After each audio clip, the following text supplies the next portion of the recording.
نبی کریم علیہ السلام نا کوہ صفا کی پہاڑی کی طرف جا رہے تھے تو رستے میں ابو جہل آ گیا. اس نے حضور کو نا برا بھلا کہا.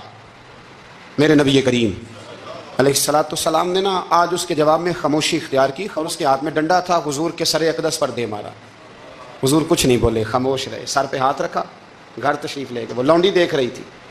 نبی کریم علیہ السلام تشریف لائے حضرت ختیجہ کے گھر.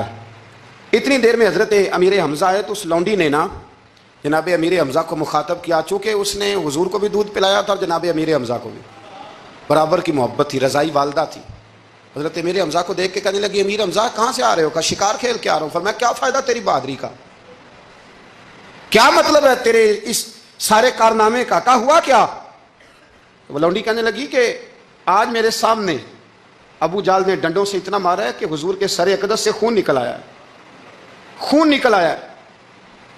مجھے پتہ ہے ابو جہل یہ ظلم اس لیے کرتا ہے کہ محمد ابن عبداللہ کے والد موجود نہیں. آج اگر ان کے والد ہوتے, دادا عبد المطلب ہوتے, تو پھر میں دیکھتی تھی کون ان کے قریب آتا. یہ لفظ کہے نا تو جناب امیر حمزہ رو پڑے. شکار وہیں پھینکا, درخت سے ڈنڈا توڑا. ابو جہل بیٹھا تھا حرم مکہ میں, کفار کے درمیان ٹولیاں بنا کے وہاں گئے اور زور سے ڈنڈا اس کے سر پہ مارا. اور ڈنڈا مار کے کہنے لگے تجھے شرم نہیں آتی؟ میرے بھتیجے کو لوارث سمجھتے ہو؟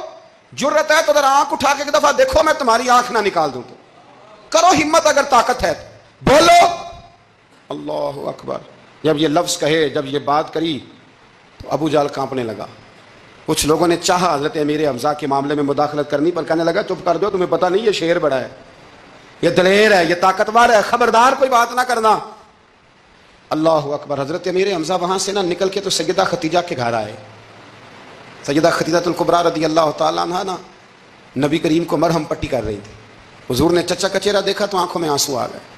حضرت امیر حمزہ بھی روئے اور کہنے لگے بھتیجے خوش ہو جا, میں اس کا سر پھوڑ آیا ہوں. اتنی زور سے مارا ہے کہ اس کو ہمت نہیں ہوئی بات کرنے کی. حضرت امیر حمزہ کے جواب میں محبوب فرمانے لگے, چچا میں ابو جہل کا سر پھوڑنے سے تو خوش نہیں نہ ہوتا. کہا آپ کیسے خوش ہوتے ہیں؟ فرمایا آپ کلمہ پڑھ جائیں میں خوش ہو جاؤں گا. تو حضرت امیر حمزہ کہنے لگے کلمہ پڑھنے سے راضی ہو جاؤ گے, خوش ہو جاؤ گے, بس اتنی سی بات؟ فرمایا ہاں. تو کہا پڑھاؤ کلمہ, پڑھاؤ کلمہ.